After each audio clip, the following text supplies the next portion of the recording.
Merci beaucoup. Il s'agit ici d'un projet structurant qui constitue quasiment le pilier principal de la politique de l'État en matière hydraulique urbaine.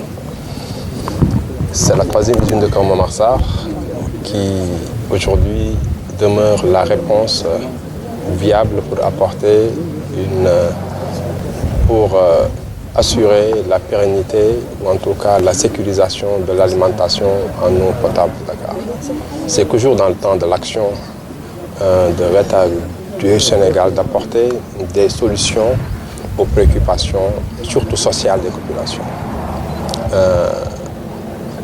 Au-delà des projets à action rapide que vous avez vus, que vous voyez souvent avec nous, l'État est en train de construire une nouvelle usine sur le site de Keur-Momar avec plus de 200 km de conduite en gros diamètre pour sécuriser l'alimentation en eau de Dakar, des régions traversées par la conduite, ça veut dire les régions de Thiès et de Louga et des localités en général qui sont traversées, notamment Dan, Géoul, Kébémer, Pire, Tivaouane et autres.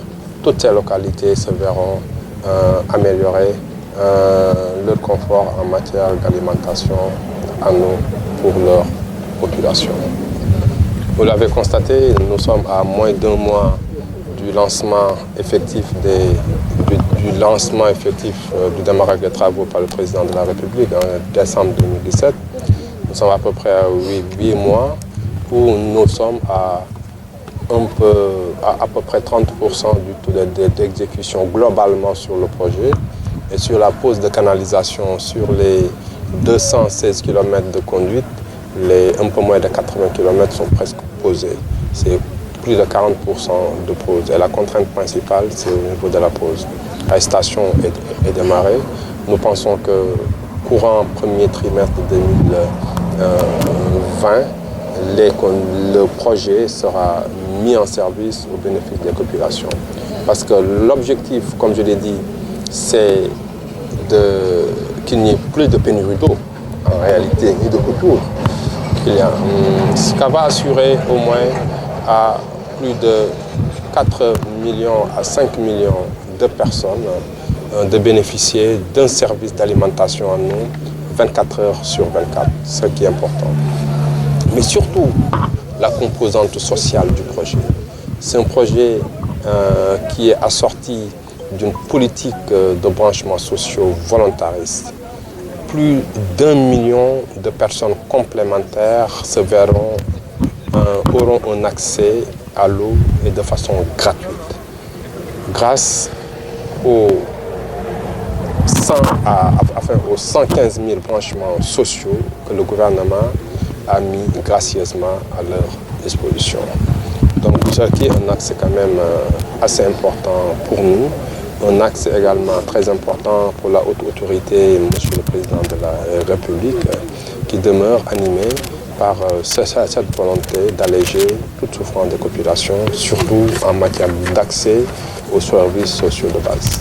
Oui, ça a été un très long processus, depuis déjà un travail d'identification et de recensement des personnes susceptibles d'être impactées par le projet. Les commissions ont été mises en place, présidées par les préfets des départements en général. Il y a eu un plan d'action et de réinstallation qui a été élaboré aujourd'hui, qui a identifié près de 1700 personnes susceptibles d'être déplacées. Aujourd'hui, nous avons indemnisé quasiment un peu moins de 1200 personnes. Et comme vous l'avez constaté, il n'y a pas pour le moment, en tout cas, de contestation concernant les canalisations. Pour poser ces canalisations, ces 80 km de canalisation, il a fallu libérer ces emprises et les personnes affectées par ces projets ont été libérées avant même la pose de ces canalisations. Vous le verrez tout à l'heure avec la venue des chèques complémentaires qu'on va donner. Donc la libération est un processus en continu que nous allons poursuivre, les ressources financières étant disponibles et les conciliations se poursuivent. Et 80% en tout cas aujourd'hui de ces personnes-là sont indemnisées.